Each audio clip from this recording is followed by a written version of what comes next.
It never ceases to amaze me how many Americans know little or nothing about the wonderful country we live in. Did you know that Francis Scott Key wrote the Star-Spangled Banner as a poem on September 14, 1814, and was originally titled The Defense of Fort McHenry? To think about it was like a movie. It's a very unique community. The last place you'd expect.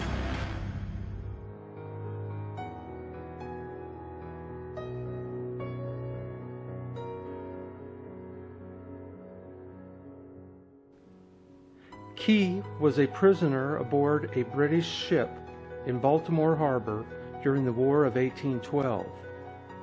After a night of bombardments by the British on Fort McHenry, at daybreak, Key spied the American flag still flying over the fort. Thus, the birth of this poem, and many years later, in the 20th century, President Herbert Hoover signed the declaration that made it our national anthem. We celebrate our freedom from England on July 4th, but it was on July 2nd, 1776, that representatives of the 13 original British colonies gathered in Philadelphia and signed a document we now celebrate as the Declaration of Independence. It has sometimes been confused with the U.S. Constitution. The complete signing did not take place until August 19, when we were in the second year of our war with England to secure us an independent nation. Actually, the American Revolution began on April 19, 1775, at Lexington and Concord, and hostilities did not end until British defeat at Yorktown on October 19, 1781.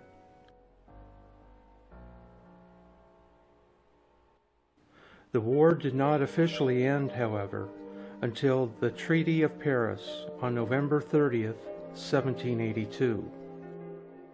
On July 4th, 1777, while we were still in the midst of our war for independence, the following article, dated July 5th, 1777, appeared in America's oldest existing newspaper, the Virginia Gazette.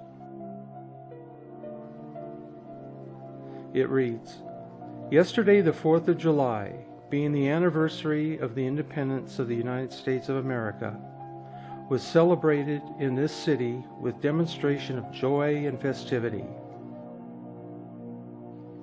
About noon, all armed ships and galleys in the river were drawn up before the city, with the colors of the United States and streamers displayed. At 1 o'clock, the yards being properly manned, they began the celebration of the day by a discharge of 13 cannons from each of the ships, and one from each of the 13 galleys, in honor of the 13 United States.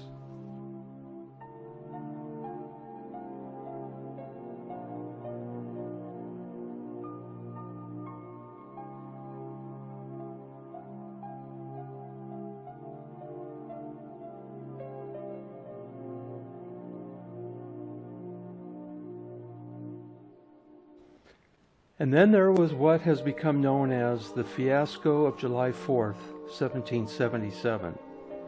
The Continental Army regiment stationed upstate New York was drunk with freedom and celebrating their liberty, totally unaware that the British Army had marched down from Canada and had them surrounded from the nearby hills. The following morning, American soldiers with hangovers awoke to a British barrage against their position.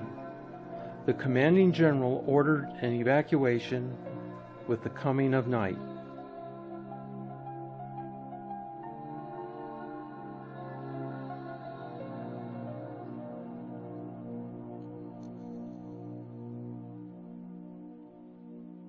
Well, July 4th is synonymous with American independence. one of the United States founding fathers felt that July 2nd was a more appropriate date to celebrate the colony's declaration of independence from Great Britain. John Adams, who would serve as the second president of the United States, felt July 2nd was the correct date to celebrate the colony's independence, and even protested July 4th by refusing invitations to appear at events on that day during his lifetime. Adams' contention dates back to June 7, 1776, when Richard Henry Lee, the Virginia delegate of the Continental Congress, first introduced a motion calling for the colonies to declare their independence. Voting on Lee's motion was postponed, though a 5-man committee consisting of Adams, Benjamin Franklin, Thomas Jefferson, Robert R. Livingston, and Roger Sherman was appointed to draft a statement justifying independence from Great Britain. Lee's motion was approved on July 2nd, and Adams even wrote his wife, Abigail. That day would be celebrated as the anniversary of the colony's independence for many years to come. But that was not to be, as American independence is instead celebrated on July 4th, the day the Continental Congress formally adopted the Declaration of Independence. The 4th of July has been a federal holiday since 1941, though that may seem like a long time for the country to wait to celebrate the independence it declared in 1776.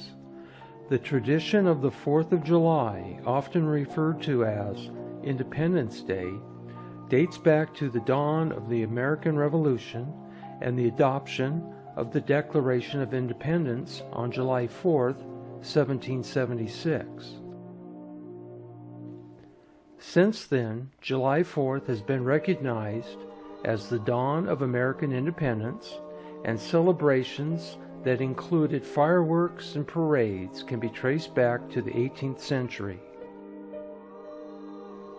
On July 4th, 1777, the city of Philadelphia, which would become the first capital of the United States of America, held the first commemoration of American independence, and exactly 1 year later, George Washington ordered that all of his soldiers be offered double rations of rum to commemorate the anniversary. In 1781, Massachusetts was the first state to make July 4th an official state holiday, and the day was actually declared a federal holiday by the U.S. Congress in 1870. However, that declaration did not grant a paid holiday to federal employees. That benefit came in 1941, which is why that year is now recognized as the first year when the 4th of July officially became a federal holiday. And like yours truly, perhaps you learned a little more here as to how and why we have celebrated a 4th of July. The facts of life often belie the recollections.